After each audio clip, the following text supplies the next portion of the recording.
Again, thank you for joining today.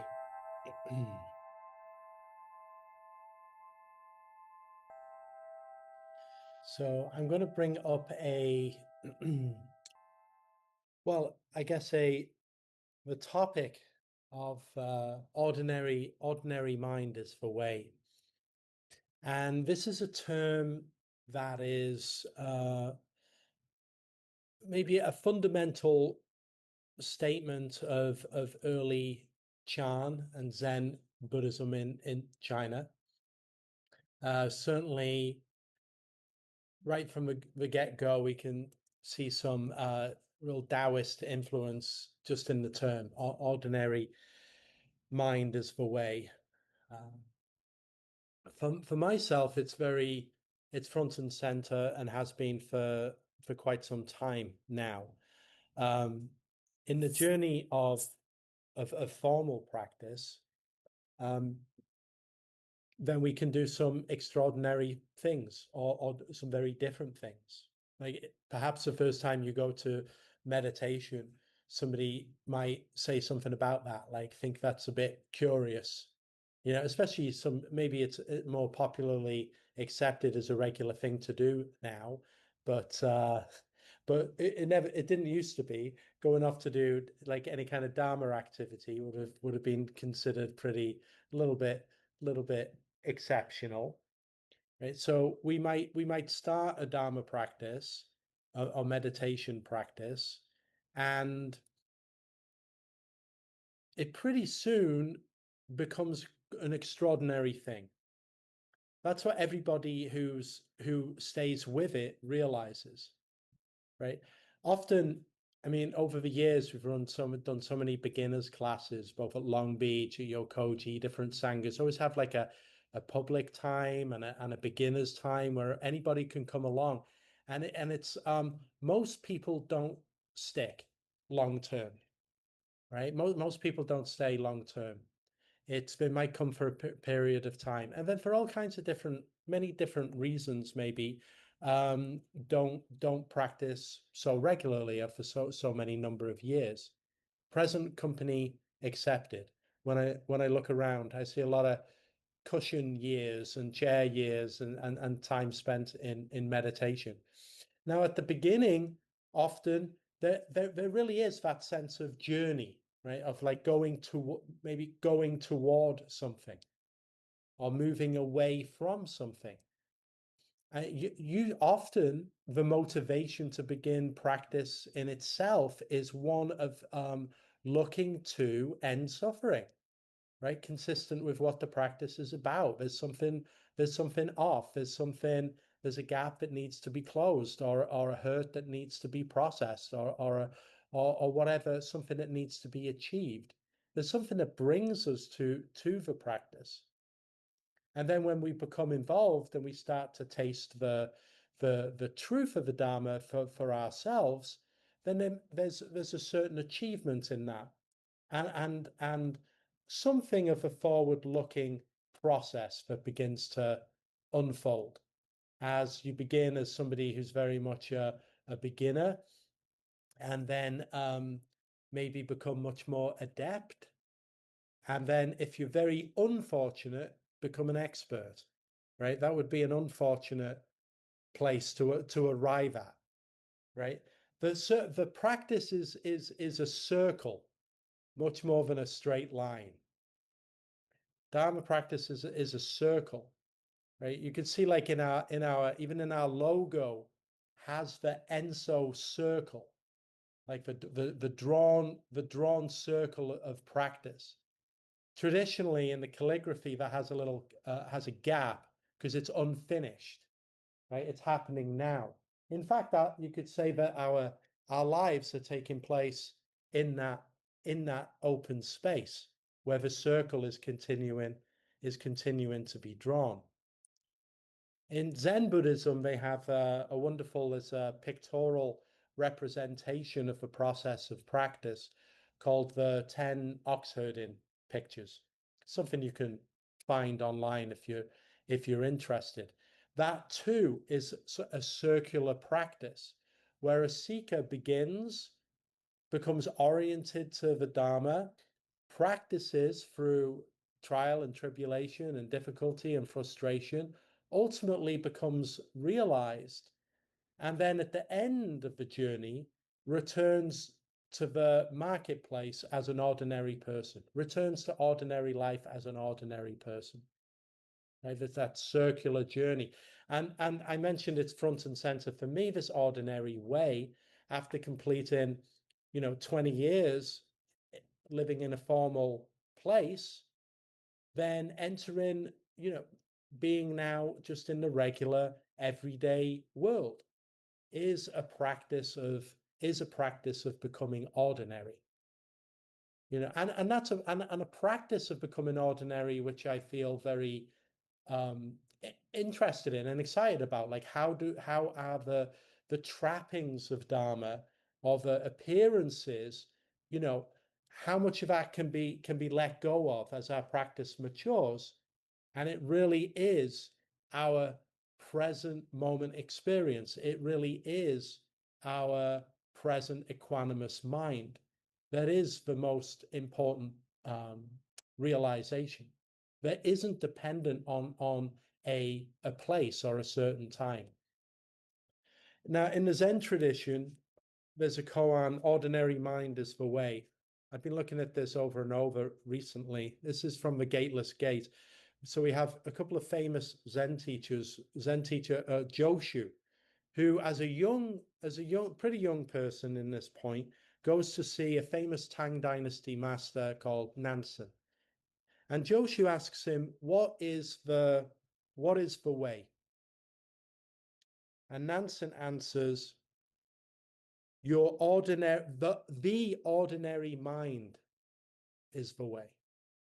So I nearly made a mistake right away there. Your ordinary mind, right? But you don't have a mind, and neither do I. Like maybe we think we do, or we have some ideas about that. But now we're talking about the mind, or the way, the Tao, the one mind, the you could say the root of consciousness, this magical, mysterious awareness that we are all experiencing now. Or you could say this magical, mysterious awareness that is experiencing itself as us. That's another way to put it. Joshu asks Nansen, what is the way? Nansen answers, the ordinary mind is the way. Joshu said, should I try to direct myself to it or not? Nansen said, if you try to turn toward it, you go against it. Joshu asked, if I don't try to turn toward it, then how can I know that it is the way? Nansen answered, the way does not belong to knowing or not knowing. Knowing is delusion. Not knowing is a blank consciousness.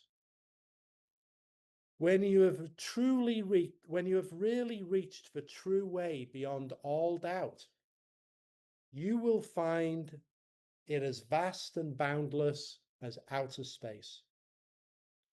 How can it be talked about on a level of right or wrong?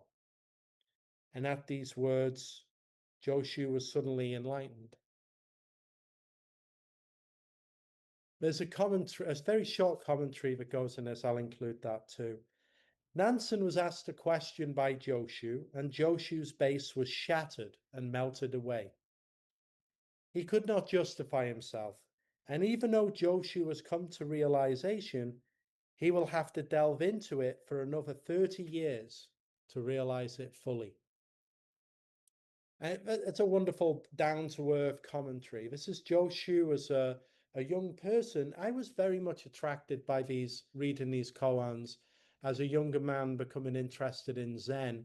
I was very gripped by the last line of the koan that said, so-and-so became wonderfully enlightened. And I thought, that's what I want. So if I get through this part, I can get to the end part, and then it'll all be good. right? That was my original. Like that's kind of like the, you know, is there some bait and switch involved here? You know, it says that um, maybe not bait and switch. It said that Joshu experiences enlightenment or some realization here. There's an understanding. There's a shift. Something is dropped or something is seen through. But it tells us in the commentary that he'll need another 30 years to process that. Gosh, that's really the truth of Dharma practice. Whatever you realize, you usually it's something that's processed and embodied over 10, 20, 30 years, 40 years more. Joshu goes to Nansen with this pretty straightforward question. What is the way? Ordinary mind is the way. Should I direct myself toward it or not? That's a human being right there. Joshu passes the Turing test with that. You know, okay, what is the way? Should I direct myself toward this ordinary mind or not?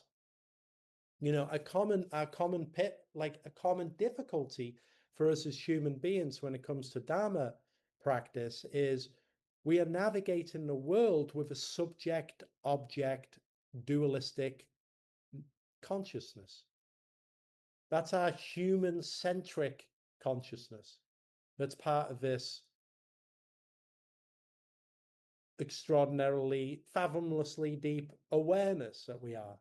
But we also have, right? Almost like it's like running over the top is this human centric subject object way of seeing the world. So it comes to something like the Dharma. What is this ordinary mind of awakening?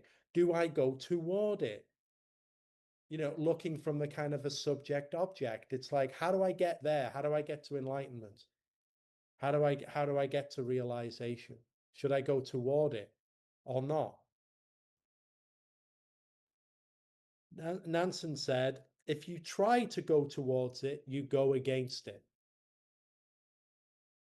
So, you know, that just really kind of cuts that road off, right? But we, more than just the words here, we look at that in our experience, long years of meditation and experience of well, I don't know. If you have a goal of realization or enlightenment or sort of a deeper awakening, that may not be your motivation, right? But most people in some form are on a journey toward something. Not always, but that's very common, and it says so for Joshu. Joshu just wants like, show me the way, tell me what to do, and I'll do that. Right? He's like just a very willing intern that just showed up at the temple. Tell me what to do. Don't know what I'm doing, but I'll do anything. Like he really wants the job. He's willing to do, right? He's really willing to do anything. But Nansen says if you try to turn toward it, you go against it. If we understand this line, then we understand this ordinary mind is the way. We understand the koan of the older term, the older Taoist text that this is drawn from. How is it that if you go toward it, it moves away from you? Joshu, perhaps understandably, a little flummoxed, a little perplexed, says, well, if I don't try to turn toward it, then how can I know what is the way, that it's the way? How will I know it?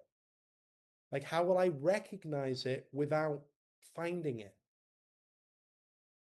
You know, a good question. And again, like a smart person, good student is just, okay, got it. Won't do. I understand that. But how will I know it's the way if I can't turn toward it? Then Nansen is very explanative here, at least for a Zen teacher, who tend not to dwell a lot in explanation. Why? Because explanation is always a finger pointing at the moon. Like the old Buddhist adage, the moon is enlightenment, the finger is the teaching. And when the Buddha was pointing at, he said, when you point at the moon, don't look at the finger. Look at the moon. Words should be sparing. Pointers should come with, a disclaimer that says, don't listen to the words, but let the words help you look at what you already are and see what you already have. It's not in the words are a pointer. Nansen says, the way does not belong to knowing or not knowing. Now, translation and the limitations of words, you could also say knowing and not knowing are both the way, but they're not all of the way. It's knowing and not knowing is also the way, in that all things are the way and all not things are the way. There's only the way. There's only this ordinary mind. There's this. This is what we're talking about this now. But he says the way does not belong to knowing. And that's always maybe one of the first things we have to wrestle with, or maybe we wrestle with it for a long time, right? It's not the final boss, but knowing has to be exhausted by a dharma practitioner. They're intellectually trying to work it out, right? I've had so many times that I've spoken to people who are very earnest and talking like an interview, more in a one-on-one context, and they ask, what will it be like when? Or what is it like for me? Or if I do this, how will that be? Right? Which is kind of like walking around the Dharma like it's a kind of a new car or a used car, and kind of kicking the tires and wanting to check hold on, let me get the Carfax. And I want to have a look at make sure it's not a salvage title or all of the things, right? Let me check before I buy it. But the Dharma, you can't do that with knowing. It has to be a leap of faith. You have to buy it. You just have to jump in, right? Knowing will only go so far. And we have limits in the realm of what can be known. And that is obviously so. But for the human intellect, knowing is such a skillful and amazing tool. Look at the things we have built and are building. We could argue whether many of them are good things, that's for sure. But, we can do a lot with this razor sharp intellect. And so the problem is it's a hammer and everything looks like a nail. And so in Dharma practice, that's often a block for pretty much everybody to some degree, has to be worked with. The way does not belong to knowing. Intellect goes only so far. It doesn't belong to not knowing. Not knowing.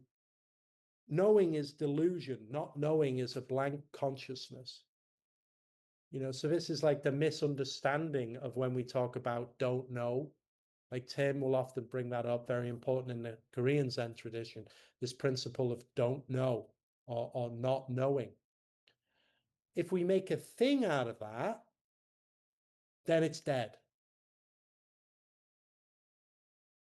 Like any of these positions of these principles, if we make something out of it, that's not it.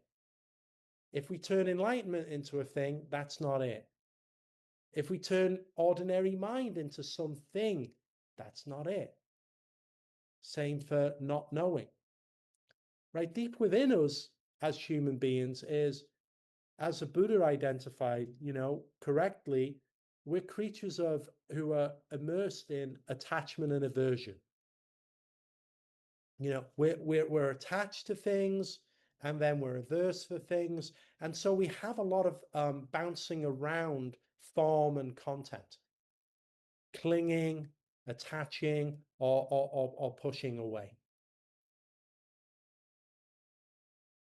I'll bring in, so this term ordinary mind is the way, much further back in early China, there's a poem, a long poem writing called Xin Qing Ming, Faith in Mind. It's usually rendered. Sometimes it's it's translated as more modernly as trust your heart. So it can be, but if you look it up on the internet, you probably see it as faith in mind. It's an old text, kind of Taoist Chan text. I'm just going to read a few lines from it. It's along this same theme. Concerning the way, there will be no difficulty if only you stop being picky. Don't be dead set against or set on anything. When you're thoroughly like this, the way is obvious. But if you differ in the least from being like this, then heaven and earth are set far apart. If you wish to see the way in front of you, don't hold fast to going along or going against. Letting all the pros and cons vie against each other will make you crazy. When the way, where the way leads is not known, so trying to resolve this dilemma is futile. And it goes on and on from there, and really like attacks this point of figuring it out, mapping it, knowing anything in certainty, and treating the way in a subject-object orientation, right? It's like where the way leads is not known, trying to resolve this dilemma is futile. So good advice for us as Dharma practitioners, don't try and resolve it. Right? This way, but rather practice the way. Nansen says, when you have truly, here's our conclusion, when you've really reached the true way beyond all doubt, you will find it as vast and boundless as outer space. He's talking about ordinary mind here. When you have finally reached the true way beyond all doubt, you'll find it as vast and boundless as outer space. How can it be talked about on a level of right and wrong? At these words, Joshu became enlightened. Here's really the crux of the matter. When you have reached the true way beyond all doubt, usually as human beings, even as the most devoted practitioner of the way, of the Dharma, there's some doubt. There's doubt. Human beings, we have a lot of that, right? It said, like in Zen, they say, there are three components at work for practice: great faith, great doubt, great determination. And it's said that most people fall into one of those two baskets, right? Some people are more people of big doubt, and some people have big faith. But whichever way we are in our sort of personality, our unique mixture of causes and conditions, our strengths and weaknesses, to continue on the way will need great determination. If I reflect on my own practice years in my own life and the life of many people who I've met in the way, I would say the most important quality is persistence. It's just not, it's just continuing and practicing. That's the most important thing. Then it's not really a matter of for what number of years. Even Joshu is one of the Chan greats. Has to practice there for another 30 and goes on and practices for the rest of his life. So it's a curious way that we're involved in this practice of Dharma, this practice of meditation. But I would posit that what we're doing when we're sitting is immersing ourselves in ordinary mind. Often the difficulty, what keeps us split, is looking for something else. Sometime in the future, something different than the way that it is, something that's not this. It could be 95% this, but 5% needs to be something else. If you find yourself in that place, you're a human being. The difference with the Buddhas and the sages of old is that's not an impediment to a deeper or fuller understanding. That there really is nowhere to go. And there is nothing different than this. And there's nowhere, no enlightenment or delusion or any of these things outside of this direct experience now. It's not what, yeah, and sometimes this will even, perhaps come across as a disappointment. Right? But it's like, really, this is it? It's the kind of like the really, this is it? Dharma kind of like booby prize.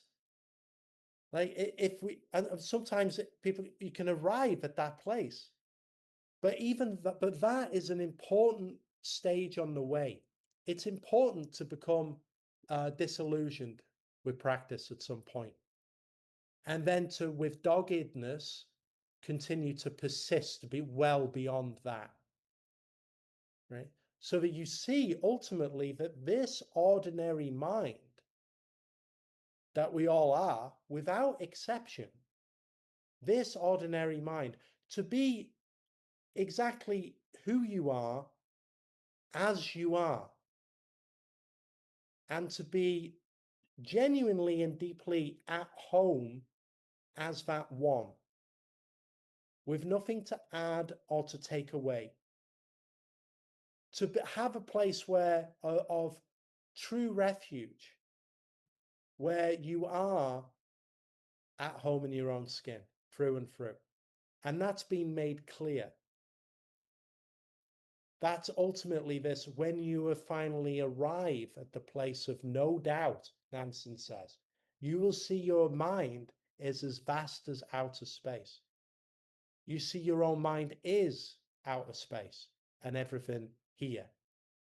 This is ordinary mind.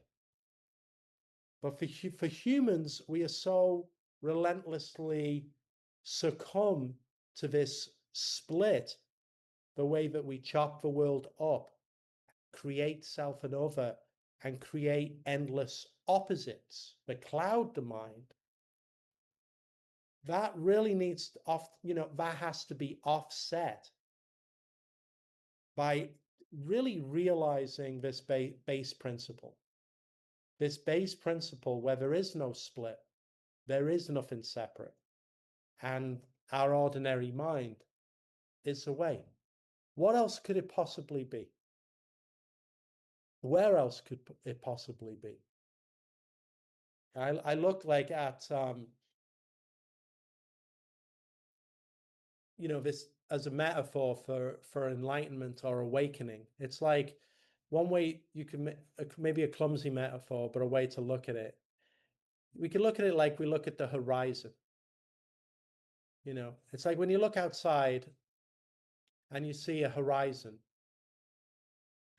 and we may sit and you could sit and try and project and ponder what's on the other side of that, and have some ideas, or what is the horizon ultimately, right? But it's also not a thing. It's like as you walk toward the horizon, then it just unfolds before you.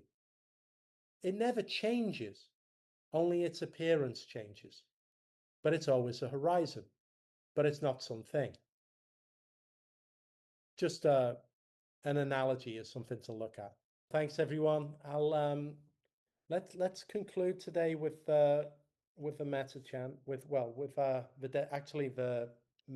the dedication. Sorry. All right. And you can read along there if you have it or you'd like to. I'll read it through. We dedicate the merits of our practice to everyone gathered here, to our families, our community, and to all beings throughout the Dharma worlds. May the light of wisdom dispel darkness and awaken compassion. Let all karma be released and the natural mind bloom an eternal spring. May we see clearly into the nature of reality and live each moment with awareness. Let us awaken together and walk the way with love and humility. May all beings be happy and safe from harm. May all beings be happy and safe from harm. May all beings be healthy in body and mind. May all beings be healthy in body and mind. May all beings be peaceful and free from suffering. May all beings be peaceful and free from suffering.